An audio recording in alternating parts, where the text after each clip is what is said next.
ഒരു ചെറിയ ഓപ്പറേഷനൊക്കെ ഉണ്ടായിരുന്നു, അതെല്ലാം കഴിഞ്ഞു. തിരിച്ചു വരികയാണെങ്കിൽ ഈ ഷോയുടെ വിന്നർ സിജോ തന്നെയായിരുന്നു. സിജോ തിരിച്ചു വരുമോ? ബിഗ് ബോസ് മലയാളം സീസൺ 6-ൽ പ്രേക്ഷകർ ഉറ്റുനോക്കുന്ന ഒരേ ഒരു സംഭവം ഇത് മാത്രമാണ്. ഇത്രയും സീസണുകളിൽ മറ്റൊരു മത്സരാർത്ഥിയെക്കുറിച്ചും പ്രേക്ഷകർ ഇത്രയും ആവേശത്തോടെയും ആശങ്കയോടെയും നോക്കിക്കണ്ടിട്ടുണ്ടാവില്ല.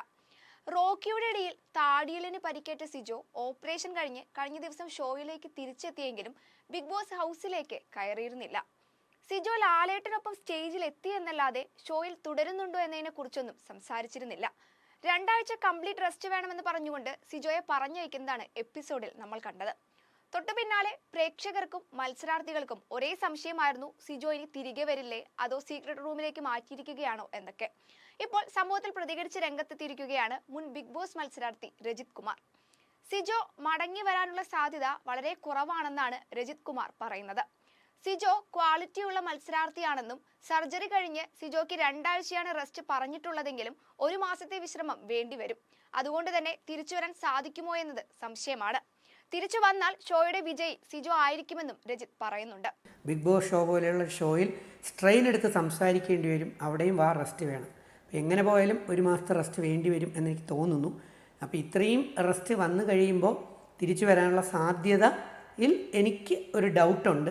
പക്ഷേ സിജോ തിരിച്ചു വരികയാണെങ്കിൽ ഈ ഷോയുടെ വിന്നർ സിജോ തന്നെയായിരിക്കും.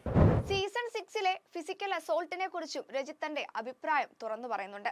ഇത്രയും വലിയൊരു ഫിസിക്കൽ അസോൾട്ട് ബിഗ് ബോസിൽ ഇതുവരെ ഉണ്ടായിട്ടില്ല. അതിനോട് ക്ഷമിക്കാൻ കഴിഞ്ഞുവെന്നത് സിജോയുടെ നല്ല മനസ്സാണ്. കഴിഞ്ഞ സീസണിൽ ശോഭ വിശ്വനാഥ് ക്ഷമിച്ചിരുന്നുവെന്നും താൻ ഉൾപ്പെട്ട സീസണിലും അങ്ങനെ ക്ഷമിച്ചിട്ടില്ലെന്നും രജിത് പറയുന്നുണ്ട്. ബിഗ് ബോസ് സീസൺ 6 തുടങ്ങിയ സമയത്തും തന്റെ അഭിപ്രായം പറഞ്ഞുകൊണ്ട് രജിത് കുമാർ രംഗത്തെത്തിയിരുന്നു.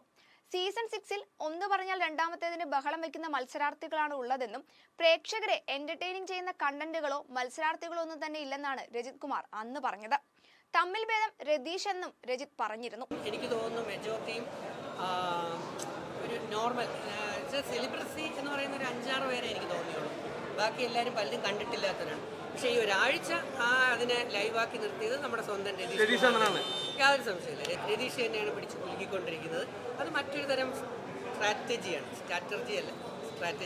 സത്യത്തിൽ രജിത് കുമാറിന്റെ അഭിപ്രായം തന്നെയാണ് ഭൂരിഭാഗത്തിനുമുള്ളത്. കാരണം 19 മത്സരാർത്ഥികളിൽ കൃത്യമായി ഗെയിം എന്താണെന്ന് മനസ്സിലാക്കി കളിക്കുന്ന ഒരാളുണ്ടെങ്കിൽ അത് സിജോ മാത്രമാണ്. മറ്റുള്ളവരെല്ലാം തന്നെ സ്ക്രീൻ സ്പേസിനായി എന്തൊക്കെയോ കാണിച്ചു കൂട്ടുന്ന അവസ്ഥയാണ് നിലവിലുള്ളത്.